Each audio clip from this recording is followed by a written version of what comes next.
Seventh class तुम्हारे एक math का पेपर करवाया जा रहा है क्लास में। इस पेपर को तुम्हें क्या करना है। इस पेपर में से तुम्हें आंसर ढूंढने हैं और आंसर को एक OCR सीट है जो तुम्हें दी जाएगी, उस OCR सीट में आंसर को भरना है। अब जैसे कैसे भरना है वो मैं आपको बता रहा हूँ।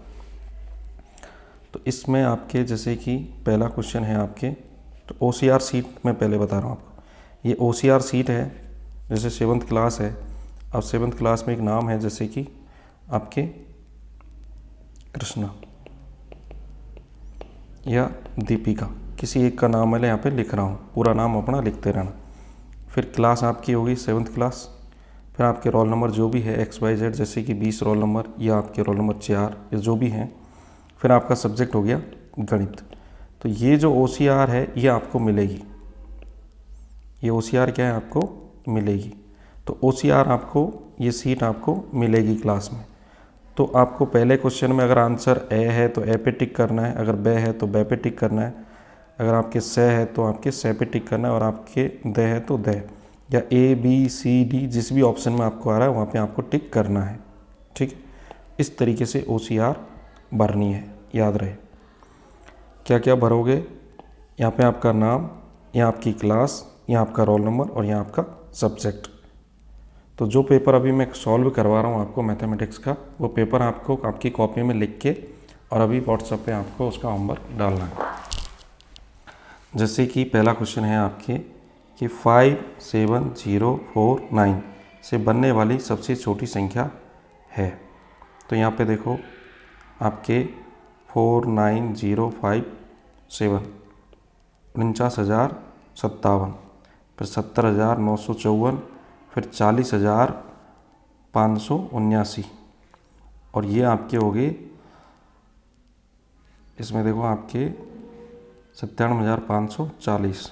तो आप देख रहे हो इन सारी संख्याओं में ये संख्या सबसे छोटी है जिसे हम बना सकते हैं। फिर है आपकी कि 40,032 को अंकों में कैसे लिखते हैं।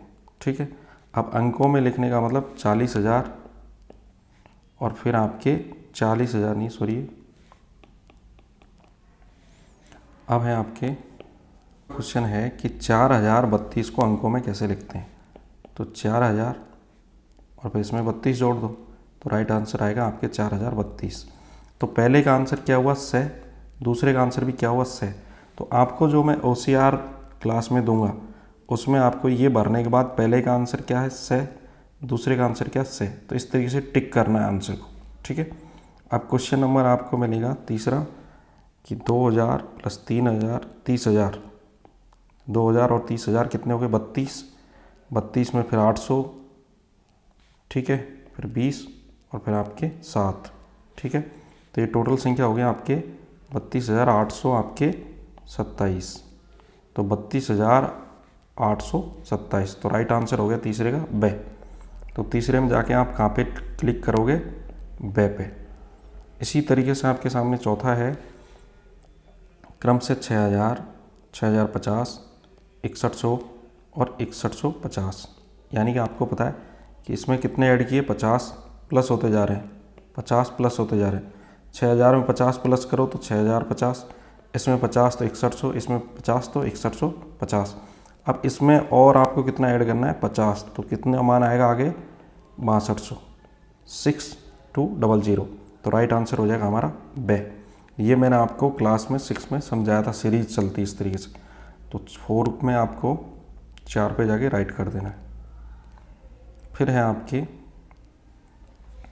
3/4 में अंश और हर का गुणनफल होगा। अब ये क्वेश्चन अंश और हर का गुणनफल यानी कि आपके 3 × 4 दोनों को गुणा करेंगे तो आंसर आएगा आपके 12। तो इसका कोई आंसर अभी दे नहीं रखा है, इसको हम क्लास में देखेंगे, ये आपको छोड़ देना है। फिर है आपके क्वेश्चन नंबर 6, 12/16, 4 से 4 फिर आपको यहाँ पे मान लिखना है कि 12/16 भाग आपको 4 से 4, तो इसका आप मान निकाल लो। इसको अगर कैलकुलेट भी करोगे आप तो ये आ जाएगा आपके 1, और इसको अगर हम कैलकुलेट करते हैं तो दोनों में 6 और 8। फिर अगर और कैलकुलेट करें तो 3 बटे आपके क्या आ जाएगा 4। ठीक है, तो 3 बटे 4 है आपके 12/16 में भाग देना आपके 4/4।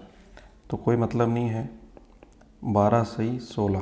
तो आपको पता है, तो जो भिन्न बनेगी आपकी उसमें 3 तो दे रखा है ऊपर, और नीचे क्या आएगा ये पता करना है। तो ये आ जाएगा आपके 4, क्योंकि 12 और 16 कि दोनों संख्याएं 4 से कट रही है। या देखो 4 से अगर हम भाग दें 12 का तो 3 बार जाएगा, 4 का अगर हम भाग दें 16 में तो कितनी बार जाएगा 4 बार। तो यहाँ पे राइट आंसर जाएगा आपके 4, 3/4। तो 6 का राइट आंसर होगा आपके द। 6 का राइट आंसर लगाओगे आप द। फिर है आपके क्वेश्चन नंबर 7। 35 विद्यार्थी बैठ सकते हैं एक कक्ष में। 280 विद्यार्थी बैठाने के लिए कितने कक्षों की आवश्यकता होगी।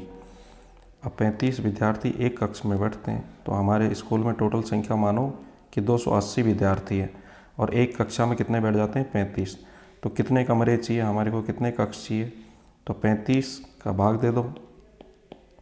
ठीक है, तो राइट आंसर आएगा आपके 8 कक्ष।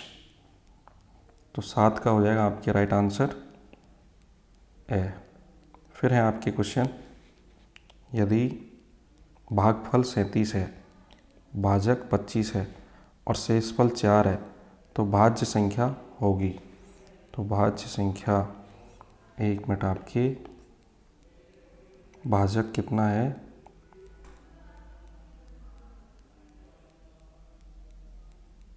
आपके भाजक है 25, और भाज्य संख्या हमें ज्ञात करनी है, और भागफल आया 37 और शेष कितना आ रहा है 4। तो ये वाली जो संख्या है ये हमें पता नहीं, ये हमें ज्ञात करनी है। तो 25 को और 37 को गुणा कर दो, और उसमें कितना जोड़ दो आप 4। तो राइट आंसर हो जाएगा आपके 929।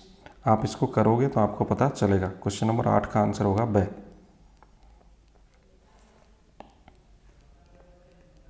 फिर है आपके कि कितने चौथाई मिलकर एक पूर्ण इकाई बनाते हैं। कितने चौथाई, 4 चौथाई मिलके एक अंक को बनाते हैं। जैसे 1/4 प्लस 1/4 प्लस 1/4 प्लस 1/4। इन चारों को जोड़ोगे तो राइट आंसर क्या बन जाएगा आपका 1 बन जाएगा। तो 4, तो इसका राइट आंसर हो गया आपके 9 का 4। तो इसमें कर दो 9 में आप दे। फिर है क्वेश्चन नंबर 10। संख्या 12 और 18 का सबसे छोटा गुणज क्या होगा। गुणज का मतलब इसको गुणा करना है। 12 के बाद में 24, फिर 36। ठीक है, फिर आपके आगे की संख्या आपके 48। इसी तरीके से 18, 36। अब देखो दोनों में 36 कॉमन है, तो राइट आंसर हो जाएगा आपके से। 10 में राइट आंसर होगा आपके ए से। फिर है आपके क्वेश्चन नंबर 11। यदि एक पुस्तक का मूल्य 105 रुपये है तो ऐसी 135 पुस्तकों का मूल्य कितना होगा। तो 105 इंटू 135 कर दो।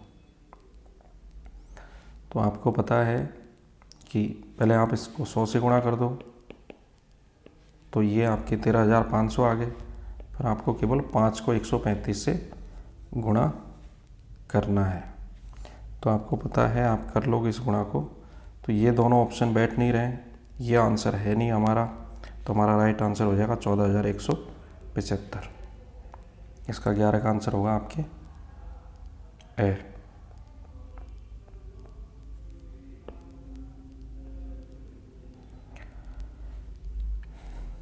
फिर है आपके कि 3 किलोग्राम और 500 ग्राम दोनों को मिला के कितना होगा। तो आपको पता है कि 1 किलोग्राम में कितना होता है 1000। तो 3 किलोग्राम में कितना होगा 3000, प्लस में 500 और दे रखा है, जोड़ दो तो आपके 3500 ग्राम हो जाएगा। राइट आंसर होगा 12 का ब। तो 12 में ए व फिर है आपके क्वेश्चन नंबर 13 कि एक आयत की लंबाई उसकी चौड़ाई की 2 गुनी है। यदि आयत की चौड़ाई 5 है तो आयत का परिमाप ज्ञात करो। अब देखो इसमें कहा गया है कि जो आयत की जो चौड़ाई है उसकी 2 गुनी क्या लंबाई है। तो चौड़ाई 5 है तो लंबाई कितनी हो जाएगी 10। ठीक है, तो आयत का परिमाप ज्ञात करो। तो परिमाप आपको पता है, लंबाई और चौड़ाई को क्या करना है, आपको जोड़ देना है। तो कितना हुआ 15, और आपको पता है कि दोनों भुजाएं 2 2 होती है आयत की, तो आपको 2 से गुणा कर देना है। तो राइट आंसर हो जाएगा आपके 30 ए। तो 13 का राइट आंसर होगा आपके ए। क्वेश्चन नंबर 14 है आपके कि एक हॉल का एक फर्श है पूरी तरह से 25 कालीनों से ढका हुआ है। 25 दरी कालीन बिछाई हुई है जिसमें प्रत्येक कालीन की जो माप है वो 3 मीटर इंटू 2 मीटर यानी 3/2 की लंबाई और चौड़ाई बता रखी है। 3 मीटर लंबी और 2 मीटर चौड़ी है। हॉल के फर्श का क्षेत्रफल क्या होगा। अब हॉल के फर्श का क्षेत्रफल आपको ज्ञात करना है। तो 3 को 3 इंटू 2 यानी आपके हो गया 6, और 6 और ये कितनी है टोटल आपके 25। तो 25 से गुणा कर दो तो कितना वर्ग हो गया आपके ये 150 वर्ग फीट। राइट आंसर हो जाएगा आपके 150, क्योंकि लंबाई इंटू चौड़ाई आप करोगे तो इससे आपका ये राइट आंसर आ जाएगा। फिर है आपके क्वेश्चन नंबर 14 में ए, और क्वेश्चन नंबर 15 एक समबाहु त्रिभुज जिसकी भुजा 6 सेंटीमीटर। समबाहु का मतलब त्रिभुज के अंदर 3 भुजाएं होती है। समबाहु का मतलब त्रिभुज के अंदर कितनी भुजाएं होती है 3, और तीनों भुजाएं कैसी हो समान। ये भी 6 की, ये भी 6 की, ये भी 6 की। तो त्रिभुज का परिमाप क्या होगा, तो तीनों को प्लस कर दो या 3 से 6 को गुणा कर दो तो कितना आ जाएगा 18। तो राइट आंसर होगा ए। तो इसका भी है, तो दोनों का 14 और 15 का राइट आंसर क्या हो जाएगा ए और ए। ठीक है, तो इस तरीके से आपको OCR सीट भरनी है। ये वाली सीट मैं आपको मंडे को दूंगा निकाल के, यानी कि 17 अक्टूबर को हम इसको स्कूल में करेंगे। तो ये जो मैंने पेपर सॉल्व करवाया आपसे, इस पेपर को कर लो, और आपको लगता है सर कोई क्वेश्चन समझ में नहीं आ रहा है तो उसको हम उस दिन करेंगे बैठ के।